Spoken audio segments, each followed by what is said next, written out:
All right, this next video shows you how to begin the design process. And it's important to do this before you get into the specific details of the design. I have not figured out how to go back and add these design aspects after. So I think it's really important that you add them at the beginning of the process. In fact, if you don't, then you probably need to start a new website so that you can add these after the fact. So I clicked on Design Now, and it says forbidden. Why? Give me a second.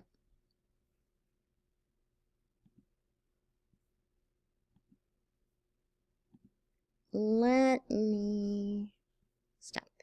Okay, now this video is going to show you how to begin the design process. Before you really start the design details, you need to set up your overall theme and upload your logo. Click the design button here, and then you will go to this screen.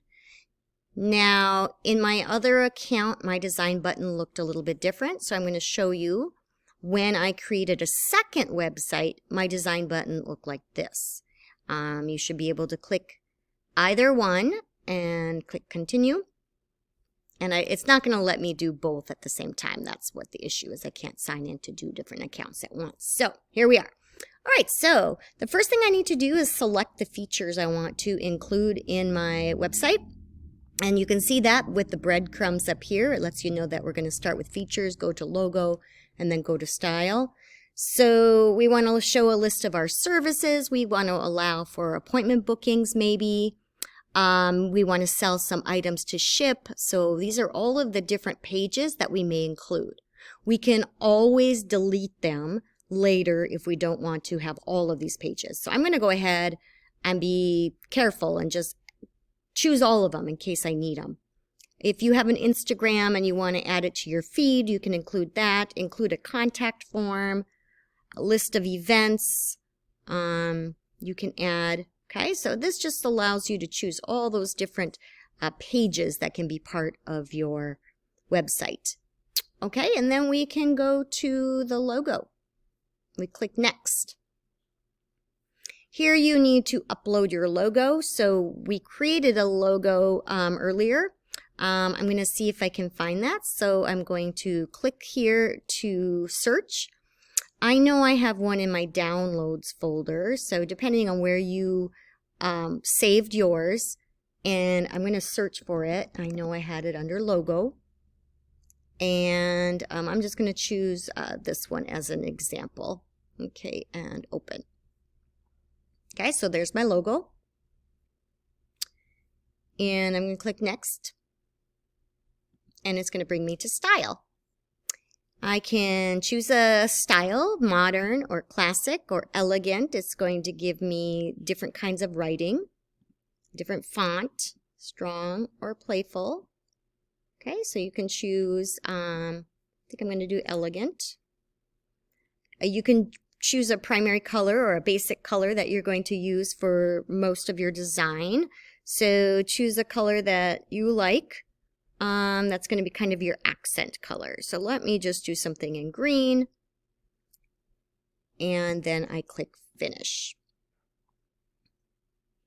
Okay.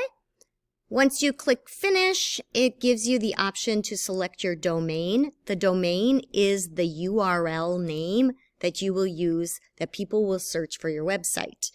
So www.weebly.com is the domain name for Weebly. So what is your business domain name going to be?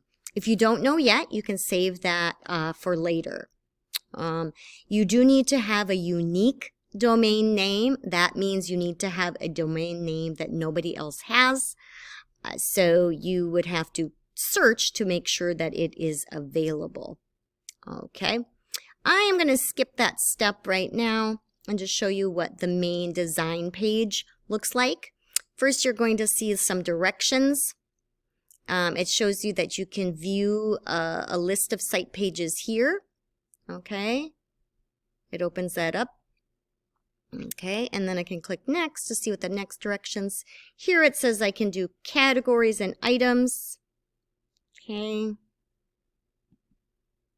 Here it talks about choosing colors and fonts and add sections like photos and text, etc. So just go through that so I can get to my main design page. Here, I'm going to stop the video. This was to show you how to get into the design page. Later, we will look at how to format each of these individual pages in your website, but this is good for now. I also want to show you how to get out of your design page. Just click on the Exit the Editor button, and that will bring you back to the main dashboard.